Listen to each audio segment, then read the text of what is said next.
Hey friends! I did some stuff. I also guess I'm stuck with the same projects for a while. Want to see?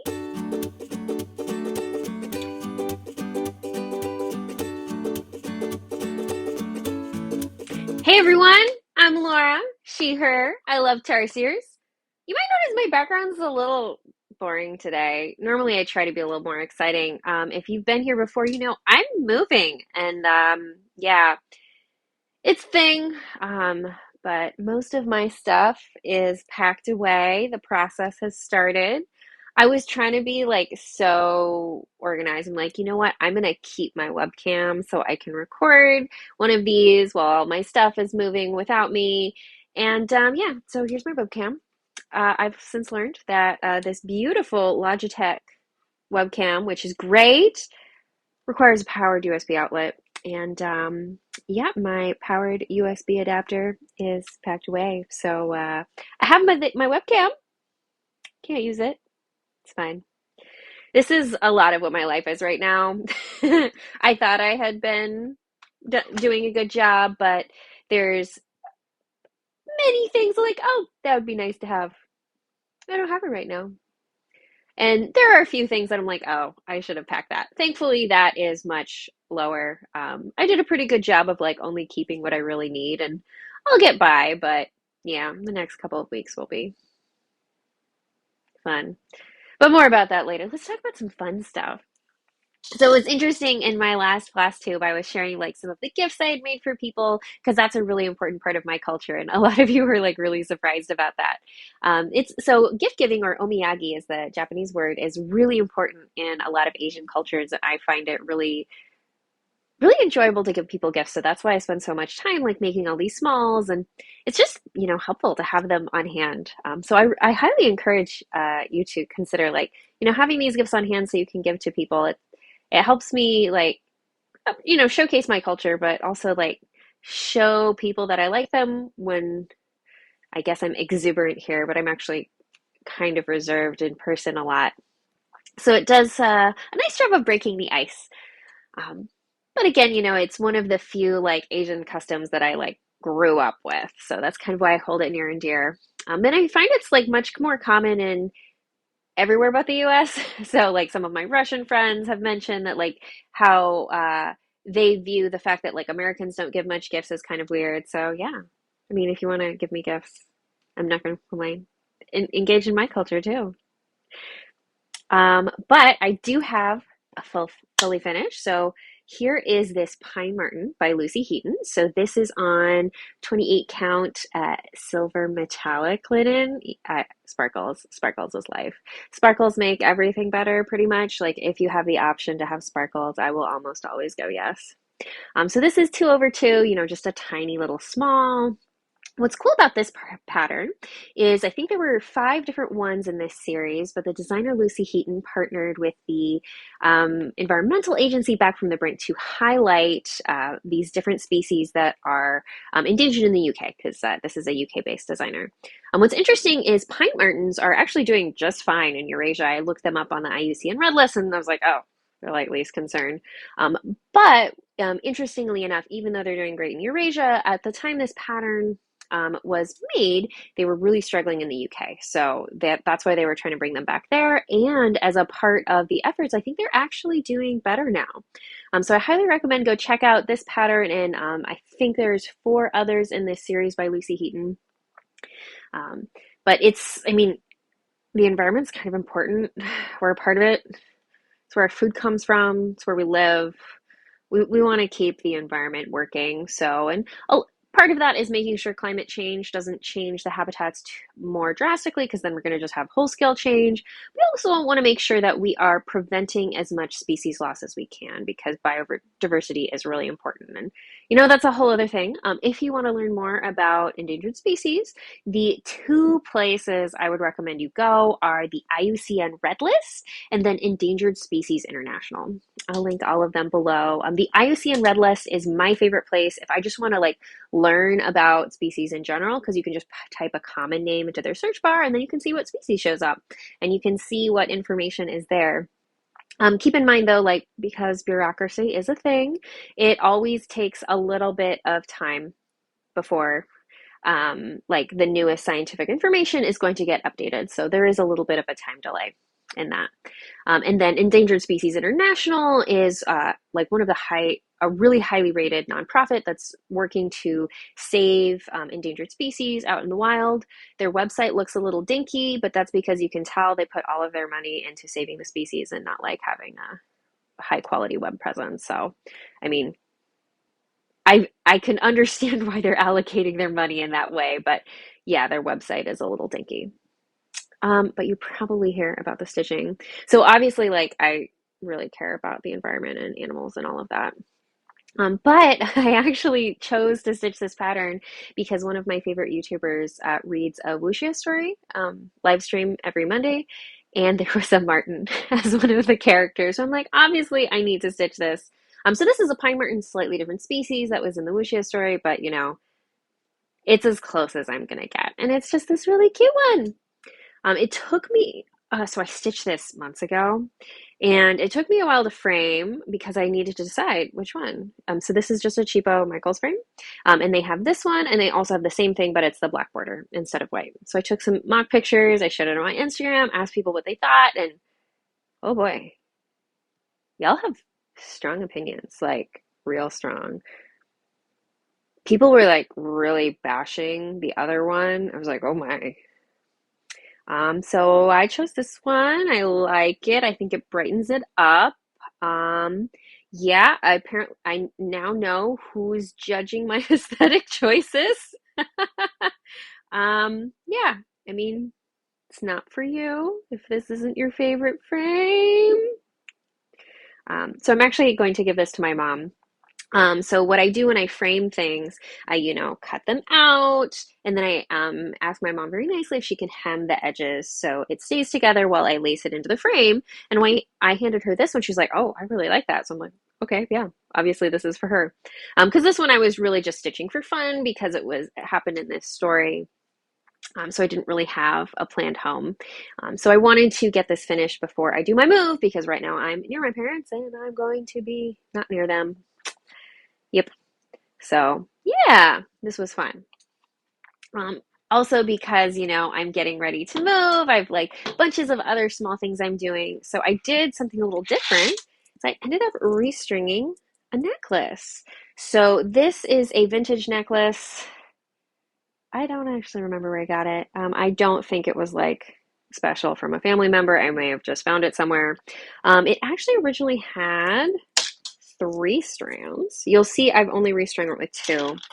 Because you'll notice when I was taking it off the old strands, like here's one bead, and there's a little bit of cording still stuck. It's really stuck in there. So there's one bead that was just not usable at all.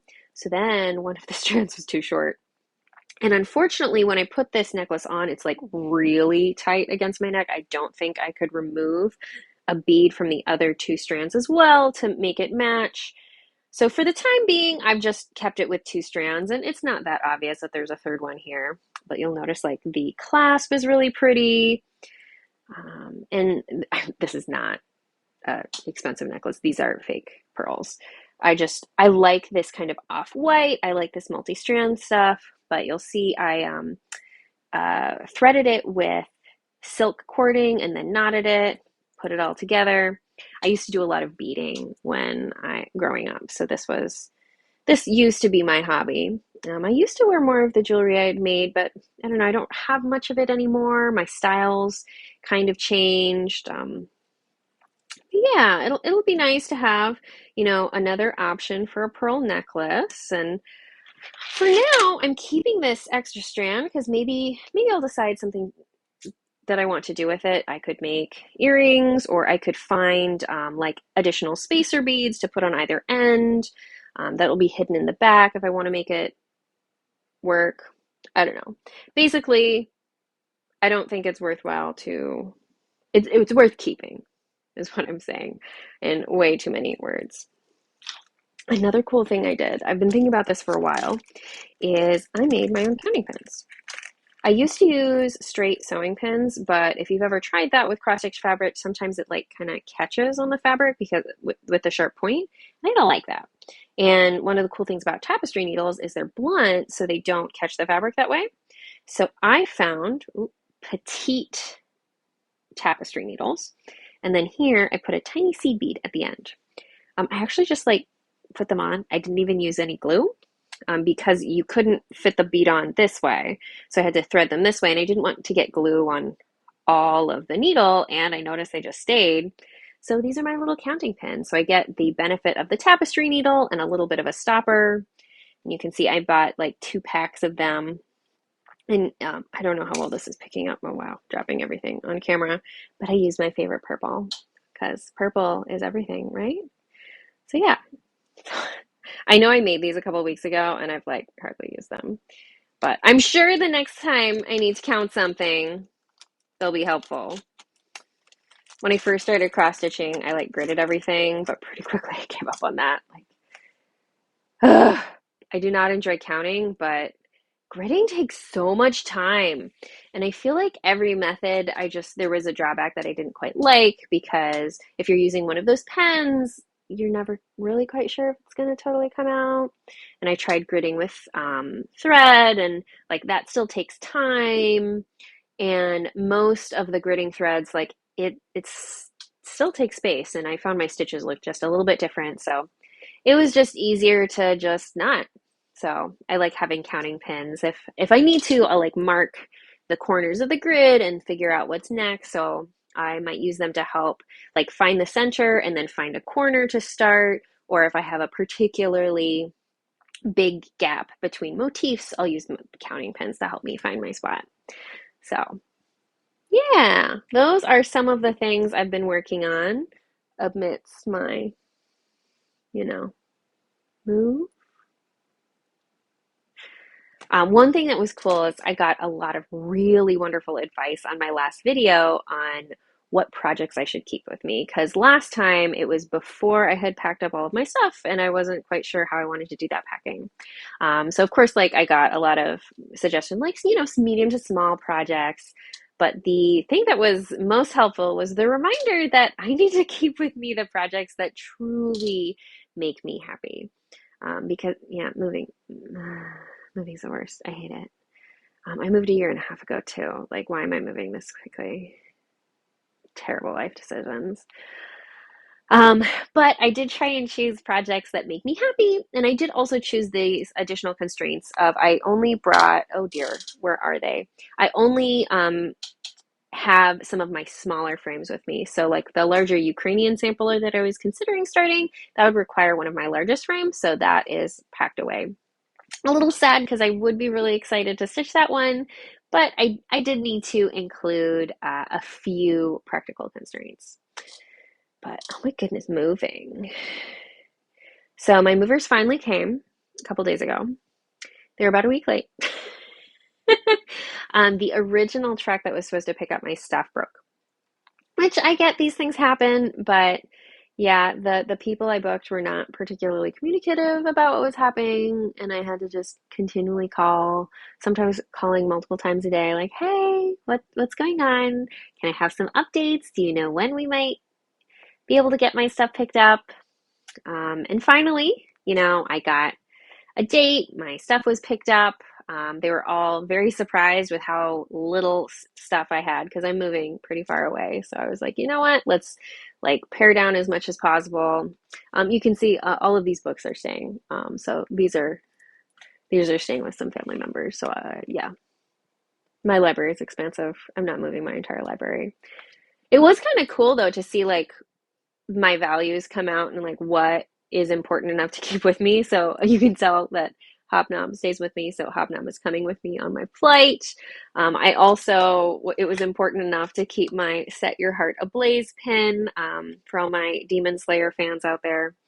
So Demon Slayer is an anime, not my favorite anime, probably Jujutsu Kaisen is my favorite one, but Rengoku Kyojuro, this is what he says. He's my favorite anime character ever. I love him so much. So yes, I keep this actually right underneath my laptop here as a nice reminder to, keep going for what you want and, don't give up your passion. Wow, I ran away with the prompt there. moving. So my stuff finally got picked up a couple days ago, and uh, then I got a text from the moving company, like this very cheerful customer service, like, hi, my name is Cindy. Just wanted to check in with you, and let you know that your stuff is safe in our warehouse in California. And I'm like, what? That's the opposite of direction. That would be helpful. So I live in Oregon, or I'm currently in Oregon, and yeah, California's south. I'm not moving in that direction. I'm moving very far east. It's a big move. Oh boy. So, unfortunately, I got this text like near the end of the business day on Friday, and I did respond pretty quickly, but I have not heard back. So, I'm trying to get from them like, "Hey, can you tell me why you just took my stuff to California? Why didn't you take it in the other direction?" Yes, the earliest day I would like my things to arrive is like as soon as possible. So I'm a little afraid that I'm going to be without the majority of my stuff for several weeks, and that's going to be unfortunate. I do have like a full week's worth of clothing, but yeah, I'll be wearing the same outfits to work a lot. It'll be fine. Everything's fine. Anyway, but yeah, you can see, so I grew up in Portland, Oregon, where I live now, and I like this shirt because we don't have sunshine up here in the Pacific Northwest. Today it's overcast. We do get sun in the summer sometimes, so we have gotten it lately. But yeah, sunshine ahead. I wear this ironically because no, there's no sunshine. I live in the Pacific Northwest. It's fine. Anyway, let's talk about happy things. I have a finish that I bet none of you were expecting. So this is Love for All Seasons by Owl Forest Embroidery. I started this, I think, well over a year ago. I would have to look back at my Instagram, but it has been so long since I stitched on this. I think I got through the first two and part of the way through the third one, and I just got overwhelmed, put it away, and just have not revisited it since. Um, some of it I am pretty proud of. Like this one looks gorgeous. This is DMC 115. It's the thread everybody loves. It's the best color. These other ones, they're different DMCs. I just chose my own threads. I think there's too much variegation for my personal preference. I would want more similar colors. I think the variance between light and dark on this one, great. Too much on these others. Though I am really proud of the variegation on this apple. I did a good job there. And I know, so the reason I got overwhelmed is also this was before I started using Pattern Keeper, so it was a little harder. So I did a really nice job on this bird, making it nicely dark and then a little bit lighter on its belly. And then I knew I wanted to do the other bird different, get some sexual dimorphism going. And I was like, ooh, I want to see if I can make that bird speckled. But that meant, stitching it once when it in dark thread, leaving some spaces, adding the speckles, and I don't know, that just felt way too overwhelming at the time. There's just so many choices you have to make when you're stitching with variegated threads. And at the time, I wanted something a little more just like mindless stitching. And again, like there's just the color variation in these DMC variegateds is too much for my personal preference. But, so the reason I picked this up recently was it was on this. So this is one of my cross stitch stands. So I own these frames, which have these lovely little clips. Your fabric goes in there. And the reason I like these are one, clips, so I don't need to sew anything in. There's no Velcro that can like ruin your fabric, but it's all interchangeable. So this is the smallest frame they have, but I could take this out and put a slightly larger one in. So I have this one, and then here is my other frame. So you can see it's a little bit larger, nice medium size. So I can, work up to medium projects, but nothing super large is what I have with me. But I'm pretty sure this one is still small enough that I can use it with this table frame here. I also have one of their floor frames and then kind of a larger kind of sofa table frame. But yeah, so this is what I have. Love them. Um, you, I've seen these on Amazon, seen these all over Etsy. I think they're Ukrainian made, but the sanding is so nice. And I love how they have, instead of wing nuts, they have these square things, so much easier on the fingers. But really, it's like that interchangeability is what I was looking for. Kind of one rule I have is I only have one of each size of these different frames. That's one of the ways I limit myself so I don't have too many things going on. But yeah, I guess the only other constraint is this doesn't really collapse. You can disassemble it if you need to travel, but it is disassemble. It's not like the quick travel things that I've seen some of the other table frames. I think artisan frames full collapses more. I don't know. You would have to look. But if you're looking for something like super travelable, collapsible, this isn't what you're looking for. But anyway, yeah. So originally I put this down because I was overwhelmed. But another thing that's kept me hesitant is a couple months ago, Alforest put up some Mesoamerican patterns. Mesoamerican inspired patterns on their website, and that is cultural appropriation. And that makes me really sad. So that is not my culture, but I am mixed indigenous. I am a quarter Uchinanchu, which are the indigenous people of Okinawa. And indigenous people all around the world have had to go through so much genocide, erasure, forced education, like just a lot of violence in many different forms against our people. And then to see other people take our culture, fetishize it, monetize it, that's really disrespectful. It's not yours, but it's also just continuing this act of colonization. So even if you are from a culture that wasn't directly related to the oppression of that culture, like it's still not yours to monetize in that way. So it feels really insensitive and tone deaf when I see designers trying to sell patterns from any indigenous culture. And I know that if I found a designer selling patterns from my culture and they weren't affiliated with my culture at all, like I would be really sad. And there are a couple of people I need to reach out to. I have not yet taken the time to reach out to Alforest and talk to them about this. That would be the next step. I don't really have the energy to do that right now. And I mean, it's essentially about people who are my cousins. It feels like they're stealing my cousin's culture. So if you do have the energy, it would be really nice if you could help reach out, call them in, help them understand, but also just if you see any designer trying to sell patterns related to an indigenous culture that they are not associated with, talk to them about it. If this is something that's new to you, I do have an entire video that's all about indigenous culture and how it relates to cross stitch. I highly recommend you go watch that. But yeah, but also like all of that combined, also just the colors. I'm not in love with this. Are you? Would you like this? I don't think I'm going to go through the effort of, final finishing, displaying this in my house. So if this is something that you would like, let me know. I will give this to the person who convinces me they love it the most. So yeah, there's your essay prompt. Look forward to the comments. Let's talk about some other projects. So I, of course, have so many projects.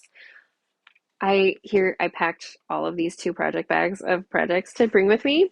Initially, I was like, oh, do I have too many? Did I pack too much?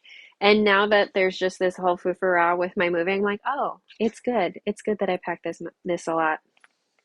Let's go through them one by one. So here's the smaller one.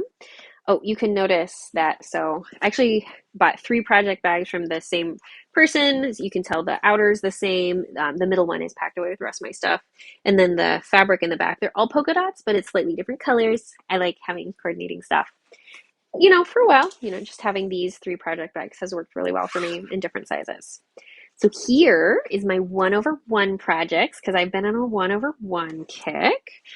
Really highly inspired by my friends Kaylee of Kaylee Cross Stitch and Nati, who you can find on Instagram. They've both been really supportive and really helpful. So you might have seen I've stitched so many Maneki Nekos. I did a lot of them on perforated paper. And I think last time I was talking to oh, I've stitched so many of them. I'm done. I need a break. So anyway, I stitched more Maneki Nekos. Apparently, I'm really excited about stitching them 1/1. I think that's apparently new enough for me. So these are on 28 count opalescent linen. Um, I'm pretty happy with them, though I would like slightly denser coverage, so I think I'm going to be looking for a higher count fabric in the future. And you also notice, so I bought this pattern from Cross Stitch by Coconut, who is a Japanese designer, and I modified it a little bit. So these black maneki nekas with both paws up ward away bad spirits, which everyone can use more of. Um, but the version I charted, I used backstitch to outline the paws, differentiate it from the head. And I don't really want to backstitch on 1/1. There's just not quite as much room. So you notice I left out backstitch and it kind of just looks like a blob. So I'm like, okay, that's not what I want either. So I went back and I made another version, and now I'm using negative space to differentiate the paws from the head, and I'm just so much more happy. It's so charming. I love it so much. So I think this is going to be the new version that I do, at least for 1/1. I'll still keep the other version for when I do it 2/2 or at a when I do it larger like that. So super excited by these. I've also learned that when it's on a scrap of fabric, almost said paper, this small, it's actually really easy for me to stitch in hand. Normally, and I find in hand really hard. And I think it's when I'm stitching 2/2, I use my fingers to help my floss lay appropriately. But when I'm holding the fabric, I can't really do that. So that's why I like to have these stands, so I get to use one hand with my needle, one hand to help the floss lay appropriately, but kind of don't need to worry about that when it's only one strand of floss. And then, of course, I stitched a daruma as well. So this one is on 32 count linen. I'm much happier with the coverage, a little bit denser here. Also, I just love this copper color. And yes, it is sparkly because if you can choose sparkles, obviously that's what you're going to do with your life. So daruma are a slightly different good luck symbol.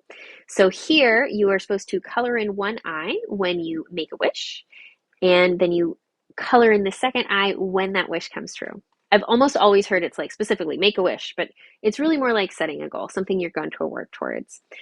It's a little bit different when you're stitching something because like when do you stitch the other eye? So what I did is I just stitched one eye, and it's more as a representative to remind myself to always keep striving for more. And I've seen a lot of other Japanese artists choose the same thing when they're doing artistic depictions of a daruma. So, you know, a real one is a little bit different, and we would treat that differently. But I would, me personally, if I were stitching a daruma, I would only stitch both eyes if I were doing it in commemoration of like something I had achieved or a big achievement if I was going to give it to someone else. But isn't it so cute? It's going to take me a little bit to finish this because I don't like fully finish because I don't have anything really with me. So this will be go back in the project bag for a while, but I'm kind of hoping to make like a little necklace pendant out of it. I think that would be super cute. I also need to figure out what to do with the rest of this piece of fabric. This fabric was actually just big enough where it was kind of cumbersome to stitch in hand. So in the future, I think I'm going to use smaller pieces. Don't know how well this shows up on camera, but there's actually a spot here where the sparkle is gone. That's my fault. So apparently, don't use steam irons on this fabric. I was trying to iron out the crease, and I used the steam function, and oh, it's dull here. My theory is I think the sparkle is like slightly crinkled, whatever the material is, and then when you use the steam, it actually steamed out those crinkles so it doesn't catch the light as much. So that's my assumption as to why it's dull, but yeah, I need to work around this spot. So I'm not sure if I'm just going to make a bunch of tiny daruma, or maybe I'll make one that's like 2/2 here. You'll notice the top of this fabric, I use that to make a maneki neka, which is now over with Anna. So there's definitely room to do like a small 2/2 project. I just haven't quite decided. I don't know, what should I do? Should I make a 2/2 one, or just, you know, all 1/1? I don't know. But you'll also notice, so this is going back into this project bag, which it's a mess in here. I have 2 pairs of scissors, bunches of extra needles. I have 2 needle minders. Let me show them to you. Because, of course, I have this one, which is my big tarsier. Tarsiers are awesome. They're the only entirely carnivorous primates. They have eyes that are larger than their brain. It's so amazing. They also have sharp, pointy, nasty teeth of death because they're, carnivorous. And then my other needle minder is this one. It's my lucky Mew because I love Maneki Nekos, and Mew is one of my favorite Pokemon. The other one I really like is Bulbasaur. But yeah, when I found this needle minder, I was like, yes, I do need that. I've actually tried to stop buying needle minders. I don't I don't need that many. Like trying to avoid collecting extraneous stuff. And I find that like consistently these are the two needle minders I keep on coming back to. But because this bag was just so messy, I'm like, I need something else. Because I think I also have like two needle threaders in here because I have a bunch of extras because it's more than just my working project. So I need, one for my working project and one for my extras, right? So I treated myself. I went to Acorns and Threads. So right now I'm in the Portland metro area. So I live 20 minutes from Acorns and Threads. It's been great. It's actually meant that I haven't bought as much over the past year or so because in my head, Acorns and Threads was like my stash that I hadn't bought yet. But now I'm moving to a place where I don't have a local needlework shop particularly close. So I'm going to need to be a little bit, plan a little bit farther ahead with my projects, and also just wanted to treat myself. It was after, my move was clear it was going a little bit awry.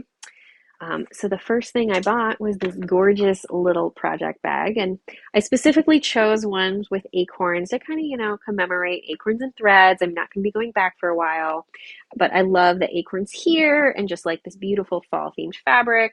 I also love these smaller ones because I use scroll frames. I'm not putting my project in the bag hardly ever off unless it's, my 1/1 projects. It's really just the extra threads and my scissors and whatever to help make the project. So these small ones work really well for me. It was just exactly what I was looking for.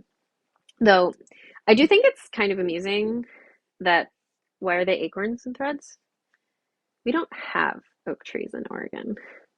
Like the trees we have here are also gorgeous. Douglas firs, I love them. Big, towering, straight ones. Really nice, kind of this dark green. We've evergreens all year round. It's always green here. So why are we obsessed with acorns? Because they're from a different part of the country. So I actually went to college in the South. I went to Tulane. So, I have an acorn on my ring here because Tulane has an associated or had an associated women's college, Newcomb College. Newcomb College was actually a Katrina casualty. There was a whole big thing. So they were associated with each other, but after post Katrina, they ended up dissolving Newcomb College. It kind of got eaten by Tulane. What was really going on was it was an endowment grab by Tulane. Tulane College was grabbing the endowment of Newcomb College. It was a whole big thing. It was a mess. But still, even though they're all one now, I still consider myself a Newcomb girl. And a previous graduate of Newcomb College is Mignon Faget, who is now a famous jeweler in the city of New Orleans. And she has an exclusive jewelry collection to Newcomb graduates. So here is the ring. So it's like kind of like a class ring, beautiful little acorn.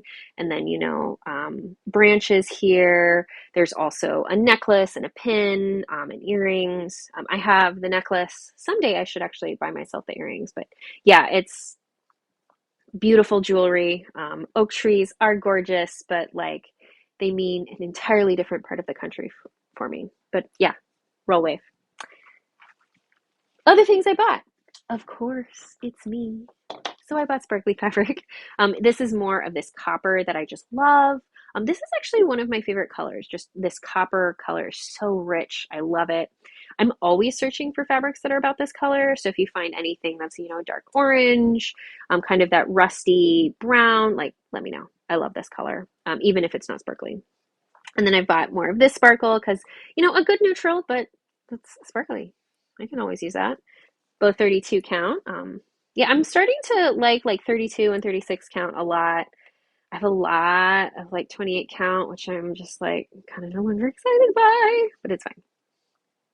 And then I bought some thread. So because I went to school in New Orleans, I did pick up Dinky Dye's Mardi Gras.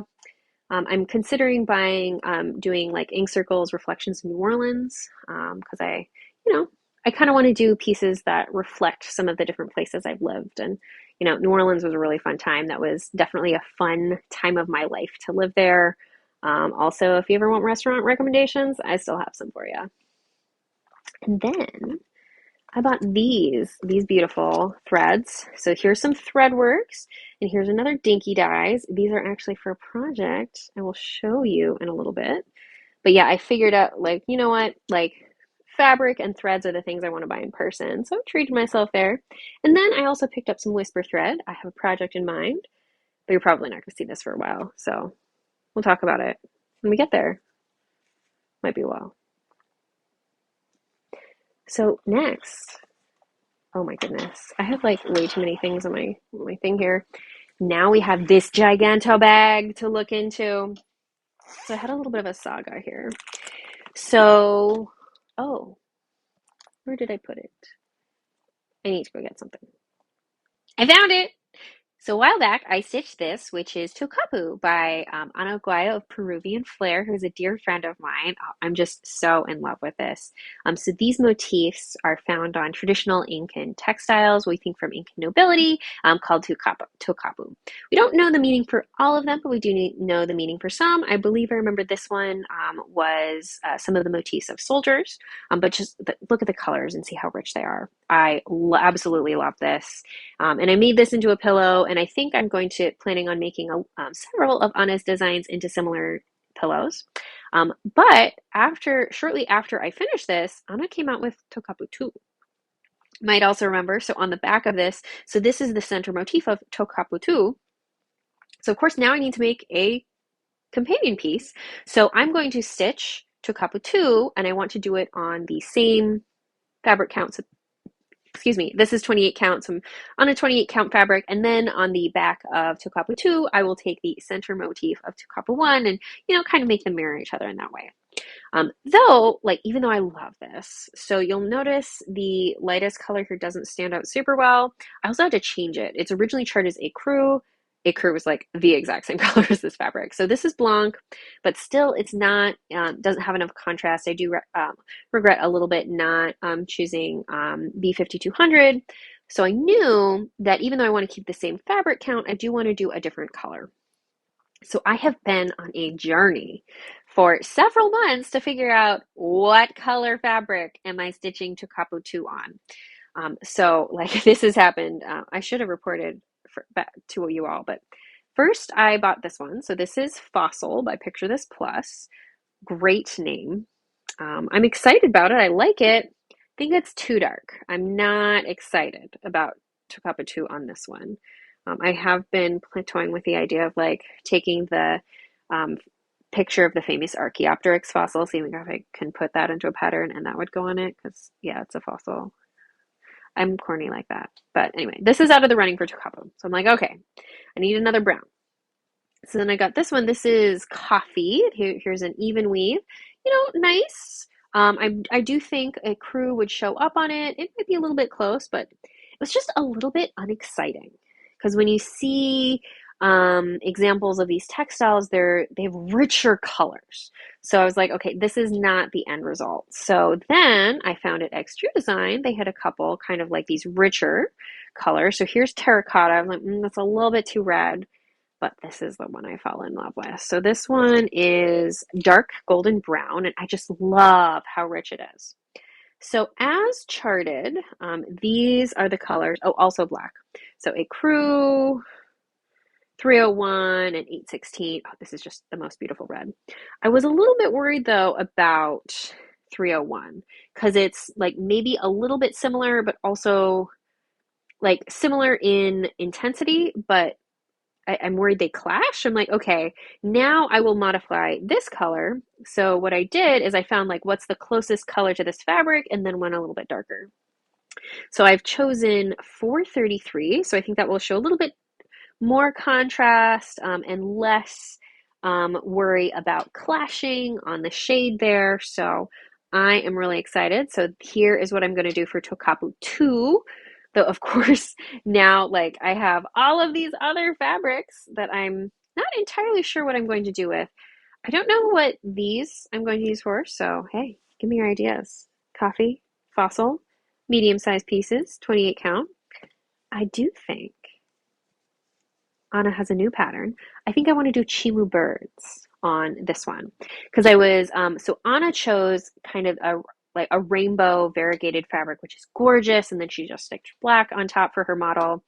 So really beautiful. But when I was looking up Chimu textiles, they were tended to be kind of rich reds and browns, and I wanted to do that. So what I think I'm going to do is I'm going to take this terracotta and this same 816, and this is how I'm going to do Chimu birds. So really excited about that because one of the primary pieces of advice I got when people were telling me what projects to choose was to choose projects that make me happy. I'm like, oh yeah, that means Anna's patterns a lot. So I'm really, really happy that I have two of Anna's patterns here in my stash, but we're not done. The other project I'm really excited about. So this is one, so I bought a pattern from a designer called Dance Needles. So they are a Chinese designer I found on Etsy, and they have a couple kind of folk Chinese patterns. So I bought this gorgeous Fu Lion sampler from them, and I recharted it and recolored it and made a few small changes. So my people, the Uchinan of Okinawa, have had positive political relationships with the Chinese Empire for hundreds of years, like starting in the 1400s. So, and we have several really close cultural ties. So that's why, like, it felt right. Like I'm taking a design from a Chinese designer who's very closely allied with us, and modifying a little bit because there has been a lot of cross-cultural exchange. And the colors I chose are based off of traditional Okinawan bingata, which is a resist dye. So it's similar-ish to Indonesian batik and probably inspired from Indonesian batik. So Okinawa is really right in between East Asia and Southeast Asia, and it was a trading hub. So like you could make arguments that we are more Southeast Asian than East Asian, but certainly a lot of cultural ties to Southeast Asia as well. So that's probably where we got this resist dye technique. I found this most wonderful YouTube video about how bingata is made. So first they put the fabric down, they put the stencil, and you use rice paste to cover parts of the fabric. And then instead of dip dyeing it, they actually hand paint within the stencils. And then once that's all dry, you rinse off the rice paste. And then if you want to dye the background fabric, you actually paint over what you just painted with the rice paste again, and then you dye the background. So it can be this really intensive process, but it's super cool. You get the most gorgeous textiles. But one of the most common colors for the background fabric for bingata is yellow. So I found this beautiful yellow fabric, and then I found floss colors that go with the common colors we see in bingata a lot.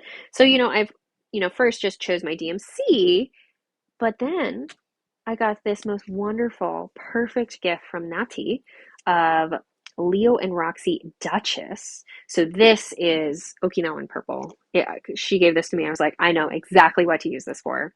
So this is going to be one of those floss colors. And then the overdyed flosses I just showed you that I got at Acorns and Threads, I specifically got for this project. One of the cool things about bingata is there's a little bit of variegation because a lot of it's hand painted. So that's where these overdyed flosses with just this slight variegation will work really well. So kind of bright pink, blues and greens, and this kind of dark purple. See that a lot in bingata. I will also just be using DMC 666 because bright red happens a lot. Yeah, you might say it clashes, but we do that. Bright colors all the time. And then for the Fu Lions, or the Shisa, that's what we call them, I will be using this. Not that much contrast between this and the yellow fabric, but too bad, because our Shisa are almost always this kind of like golden straw color, which is very beautiful. I love them. Our Shisa, you might hear them called Fu Lions, Fu Dogs, all of that. They're almost always paired in Okinawan culture, and the one with the mouth that's closed holds in the good spirits, and the one with the mouth that's open chases away the bad spirits. So it's really nice to have these paired. of course, slightly different versions in many other Asian cultures. So in Chinese culture, the male is holding the ball and the female is holding the child, but it's all about their mouths in Okinawan culture. And I really like their purpose and what they do. So this is something I've actually been sitting on for probably over a year. I've shared the mock-up image with Anna, so she knows this is coming. But it has been quite some time. I've been thinking about it a lot. So I still do need to make a decision whether I'm going to do this 2/2 or 1/1, or maybe I'll have enough fabric to do both. I don't know.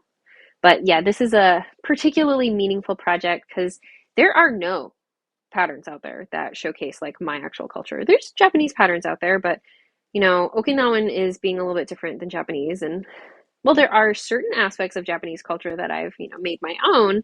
I wanted something more than that because that's why I pretty much only do those smalls because they are a small aspect, and I wanted something that's a little bit more explicitly me and where I come from. So I am really excited to do this one, and also really check out Dance Needle because she has some really beautiful folk Chinese patterns, which are a little bit different because there's a lot of European folk art patterns that are out there, but not as many of Asian culture. So, and of course, support a designer from a culture that is not as commonly represented in cross stitch. So those are kind of the really special projects I have. And those are probably the ones I'm going to do first. Of course, I have more here. So here I have some beautiful mint sparkle Ada because again, it's me, sparkles. So this is a nice koi fish pattern. So, it will be primarily an orange and yellow koi with a little bit of green there. And I felt it went nicely with this sparkle green fabric. And that one's a, nice medium project. So shouldn't take too long once I get there. This one is fun. So these are threads that were actually a gift from Nitya from Daybreak Stitchery. And because I met her and Miriam of Marumi Crafts at the same time, I wanted to stitch one of Miriam's patterns. So I have chosen this 28 count opalescent Lugana from XJU Design. Just again, sparkle, which I felt was a really nice kind of neutral to go with these because it's a little bit blue and these are kind of blue toned. So I will be stitching one of Miriam's Magical Carpet Menagerie patterns with this. Can you guess which one?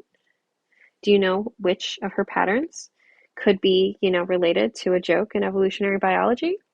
Do you know what we all progress to? Really, this is a test of how many biology nerds we have here. I'm also considering, because I just these are entire skeins. I'm going to have way more than enough because Magical Carpet Imaginary are these really cute smalls. I'm also considering using these exact same thread and fabric to also do Sailor's Delight from D's 20 Stitches. So yeah, we'll see. I do just love this fabric. It's so sparkly and it's really nice getting to stitch with things that are from friends. It makes those projects that much more meaningful. There's more. So here, this, so I made friends with Nati. She has been so wonderful and encouraging as I'm learning how to do 1/1 stitching. She gave me some really great advice. I guess one thing I forgot to mention, when I was doing my 1/1 Maneki Nekos, I was experimenting with different thread paths to use. So in the one that was, the blob, the first one I did, I stitched every stitch one by one. And so I went in diagonal. So it would diagonal up and then a diagonal down. And it worked, but it was not intuitive for me. It's easier for me to see in rows. And just the stitching ended up looking a little bit messy. So then the bottom one, I went back to stitching in rows. They have to be careful when you're stitching 1/1 because if you stitch as normal, go in a row, go back, your threads can start to slip. So you have to, if you would normally go left to right, that's normally how I stitch, you have to go backwards in your row. So you go right to left and your thread is crossing diagonally on the back so it kind of catches on the thing more. I feel like I'm not explaining this well because this is not a words thing. This is a thing you should see it. Yeah. Basically, way back when I was a newbie, I'm still a newbie. I found some videos that were specifically how to stitch one over one. So if what I explained makes no sense to you, I will try to find a video and put it in the description. But also, I'm in the middle of moving. You may have to Google search that one yourself. Anyway, Nati's wonderful. Gave me some advice and gave me some gifts. I'm so in love. So here are some small pieces of, I think these are samples from Mislaid Pages. No, Misfit Fabrics starts with an M. Obviously, I was just so excited about the sparkle and making a new friend, nothing else recorded. But this blue like reminds me of more Bengata. So blue is another common fabric color for Bengata. So this might be another Bengata piece. And then, I'm from Oregon. Everything is green. I love the green in the outside. And I have some Petite Treasure braid, which I've never stitched with. So this will be really fun and kind of another way for me to get to appreciate sparkly things. So I'm really excited about this. Oh, and the Leo and Roxy purple floss was also from Nati, and I'm really excited to get to incorporate that into my Shisa mandala. Oh, and here, just the thread so far, but this is a beautiful pattern by Scientific Stitchery waiting to be known. So this is a quote from Carl Sagan, and this is going to be a gift for one of my friends who really loves astronomy. And just look at the colors here, just really gorgeous. I'm really excited by Scientific Stitchery because you can tell that designer knows their stuff. Like they actually know biology. There's a fair number of patterns out there that are science themed, but you can tell are by a science enthusiast, not by a scientist. Yeah, I'm being a little judgy here. So like DNA, it has an uneven twist. It has a major groove and a minor groove. Most depictions of DNA you'll see out there are an even twist. That's wrong. Yeah. But they have patterns with like DNA with the correct type of twist, and you could tell like this person knows their stuff. So very excited about their patterns. Lastly, I have these beautiful pieces of fabric that were gifted to me by my friend Jess. I'm so excited. And like these are the perfect size for small. So this beautiful purple, one of my favorite colors. Bright oranges, which I also love orange. And this makes me think of the forest, which I love because I've been to the forest. Why do you think I've been to the forest? Obviously to see the tarsiers. We can talk about that more later. But yeah, so that is all that I have. I'm actually feeling a little bit calmer now that I like went through it and reminded myself that I have all of these things I can work on. It's not the end of the world if it takes forever for my stuff to get to me. Oof. One thing that I am sad though is it's September now, and a lot of people are doing Sampler September. And so I was watching my friend Yasmin from Yasmin's Made with Love. She has a wonderful channel, and she was describing the project she's going to do for Sampler September and emphasizing like multicultural traditions and stitching these pieces designed by people from cultures that are traditionally not well represented in cross stitch. And I have some too. So I have Ukrainian sampler all kitted up. I have Kind Kapal all kitted up. They're packed away. So we'll see if I get to stitch those in September. I may not be able to join the month, but also like you might have noticed, I'm terrible at stitching the months at the right time. All of my pride pieces did not happen in June. I didn't really do much Asian themed stitching during Asian Heritage Month. Like I'm terrible at hitting the awareness months on the month they happen. But also remember, awareness months are really there just to remind you that these are important things and that these are things we should be highlighting all year round. So it's really not the end of the world, and you should still be searching for pattern designers who come from identities that are not your own, but also come from identities that are traditionally underrepresented because they have a much harder time getting the same following. So you should still be going back, looking at Dee's list of queer cross stitch designers. You should be still trying to find designers of color and just from, other cultures. Um, I guess I was wondering because I still feel like I'm fairly new at cross stitch. Can someone tell me what a sampler is? So I've seen a lot, like most of the samplers I've seen, like have alphabets and numbers and like have like these little motifs on them. And then they're just like, is a mandala a sampler? Like, I guess I'm not quite sure like where the edges of what a sampler is. So would my Shisa mandala count? Does Tokapu count?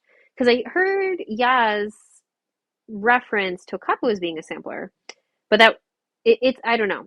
I was a little bit confused because it's outside what I thought a sampler was, but I'm also new. So please help me understand.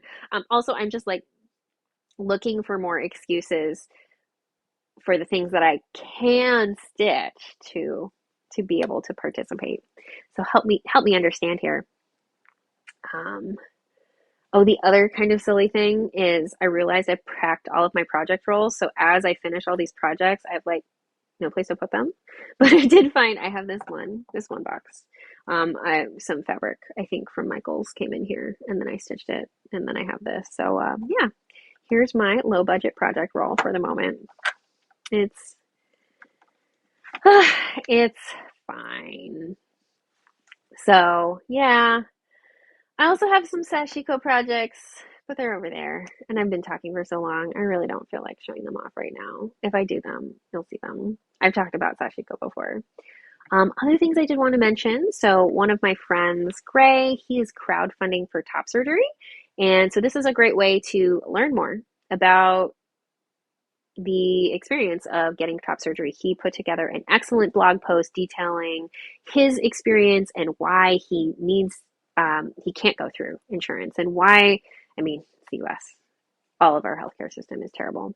But this is a great way to learn about the experience of someone who may not be like yourself. So I'll leave the links below for his blog post, but also links to his crowdfunding. So, like, seriously, you should donate if you have anything to give. If you want to learn more about top surgery, exactly what it is, highly recommend you check out Dee's latest Flosstube, which I will also link below. They do an excellent job of describing top surgery, but also like some of the different variations, because of course no surgery is exactly the same. So helping you understand a little bit more about what that is all about and why it's so important. Other things to be aware of, Pakistan is flooding. Oh, climate change happening everywhere. We need to do stuff, but right now, because we do have this immediate crisis, if you do have anything to give, I'm going to link Kashim Rashid's fundraiser below. He's one of my favorite activists to follow, and I believe Pakistan is his home country, and he has already started a fundraiser that has been getting a lot of donations, so that's a great place to put your money towards. Other things I've been doing, I recently got on the email list for the Uyghur Human Rights Project. It is not a particularly pleasant email list to be on. I mean, the Uyghurs are having to deal with terrible things right now. Horrible atrocities are being committed against them right now. But even though it's not pleasant, it is important to be aware of. And there are many ways you can take action. I will link that all below because atrocities and injustice are not just a thing of the past. Yeah, we do need to fight to make sure history is taught appropriately in all of our schools so we can understand the past. But the reason we need to understand that is because it's still happening right now. So I know it's not fun, but we need to add a little bit of this everyday education amidst all the fun we get to do. That's why I balance it with all of this stitching. So if you've made it here, thank you for listening to my rambling and, my slightly less interesting backdrop this time. Yeah, tell me why you love my love for all seasons, and you might get it. Tell me what a sampler is. Really, I just love to hear from you. Oh, who have I been watching? I've been enjoying keeping up with Yasmin lately. Of course, keeping up with Nitya. I've been enjoying hearing about all of Miriam's new pattern releases, and the person who's newer to me is Little by Piku.